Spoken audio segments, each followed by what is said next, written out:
Do you want to eat great? Want to impress the date? Have no idea what to do. Tired of that same old fast food? Then take a look at Gourmet to You. Hi, welcome to Gourmet to You. I'm Elizabeth Ball, and today I'll be making chicken enchiladas. The ingredients you'll need are 4 chicken breasts, a big can of enchilada sauce, whatever hotness you'd prefer, corn tortillas, oil, canola, olive, vegetable, all of them will work, 2 cups of cheese. First thing you want to do is wash off your chicken breast after you take it out of the package. Take off some of the fat, and then you'll add it to boiling water. I like to put my water on about 7 or 8 on the electric stove, and it takes about 2 minutes to get to a roaring boil. Now all my chicken's in the pot, and I'm going to go ahead and preheat my oven to 350 so that we can bake the enchiladas once they're made.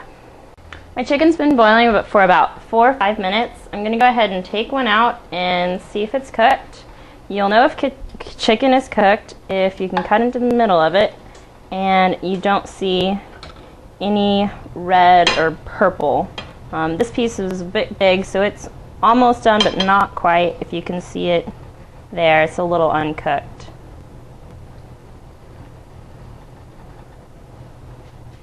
So I'm going to go ahead and put it back in for just about another minute or so. Now my chicken's completely cooked. I just took it out of the boiling water, so it's still pretty hot. So I'm going to let it sit for about 2 or 3 minutes to let it cool down before I start shredding it. Now my chicken's cooled down some, so I'm going to go ahead and shred it. You want to make it about this size or so, depending on how large you want your chicken pieces to be. That's about how big I like to do them. And you're just going to shred everything up. And then once we have everything shredded, then we'll go ahead and season it with the enchilada sauce. I finished shredding my chicken, and I'm now going to add it to my skillet, which I've heated to 5. And I'm going to add the enchilada sauce to it and kind of let it season and simmer.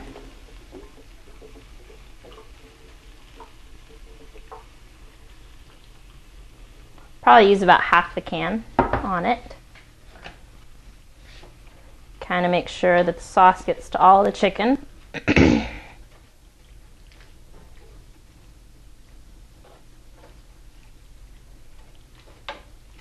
then once we've got that all mixed in, I'm going to go ahead and start heating another skillet for our oil. And this one we're going to heat to about 3.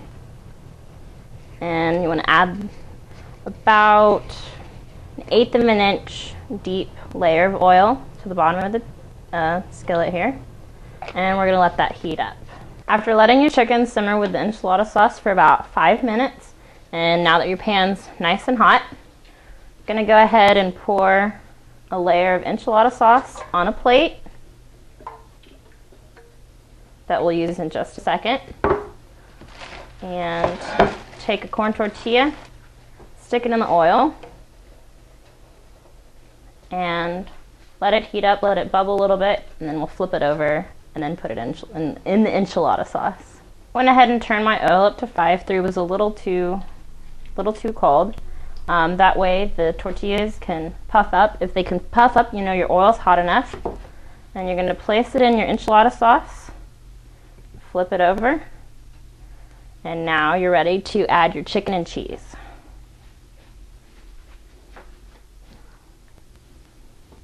We're going to go ahead and add chicken to our tortilla. And you just want to give a nice little layer on it, and then sprinkle with a little bit of cheese, roll it up, and then keep on making enchiladas till you've got the whole dish filled. Now I've got all of our enchiladas rolled. We're going to go ahead and cover Go ahead and kind of drizzle enchilada sauce over all of them. Use up the last little bit of the can. And then cover it with cheese. I personally like a lot of cheese, so I'll be using the rest of the package on mine.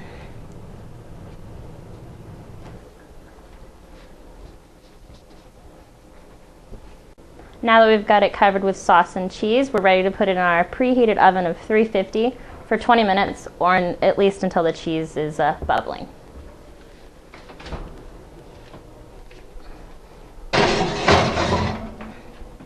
We'll go ahead and check on it after 15.